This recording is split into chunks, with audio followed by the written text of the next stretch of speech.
I have worked in the shadows of this government for 27 years. My name doesn't matter. If you're cleared to read this, you already know it. I have held a GS-15 clearance, sat on recovery teams sent out under cover of night to retrieve objects the press would call meteors or weather balloons.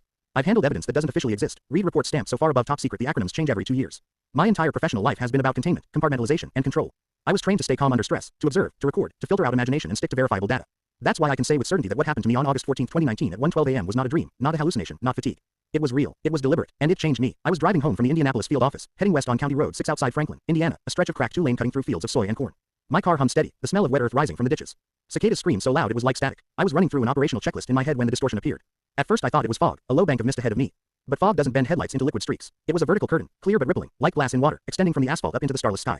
Every instinct in me said, stop. Instead, I slowed. The engine coughed and died. The radio went to static. My phone screen flickered, then went black. Outside, everything stopped. Not just quiet, silent. The cicadas cut off mid-cry. The breeze died. The corn stalks froze mid-sway, like a paused video. My breath came out in clouds. The air had dropped 20 degrees. The hairs on my arms lifted, tugged upward as though by static. Every part of my training screamed to get back in the car and leave. I stepped out anyway. Habit, curiosity, compulsion. One step across that line and I knew I wasn't in normal space anymore. It started in my skull, a low vibration, bone deep, bypassing the ears. My thoughts went watery, my balance off. And then the light came. A column of pure white from above, no spill, no glow, just a perfect shaft centered on me.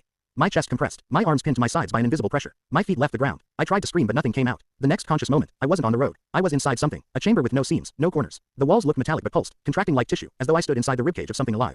The air smelled sterile, like ozone. And I wasn't alone. They were there, tall, 7, maybe 9 feet. Limbs too long, joints bending wrong. Heads elongated into smooth ridges without eyes or mouths. They didn't walk. They slid, noiseless, like shadows peeling off the floor. Yet I felt watched, known, stripped bare. One came closer and then, this is the part words don't capture, I was inside it.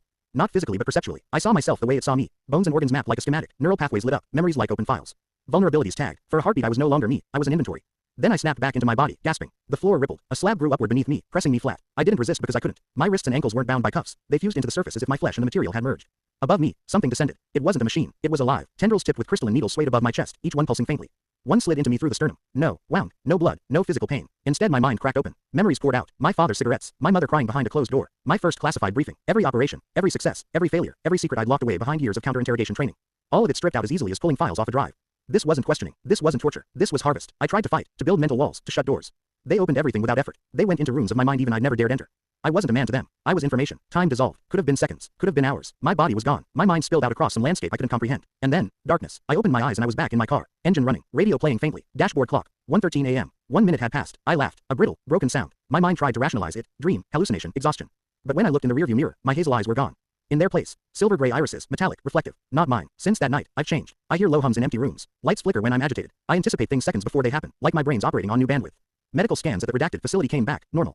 I don't believe them. The results were sanitized. This wasn't a random encounter. They knew me. They selected me. They took everything I am, everything I know, and copied it. Which leaves two possibilities. 1. They're inside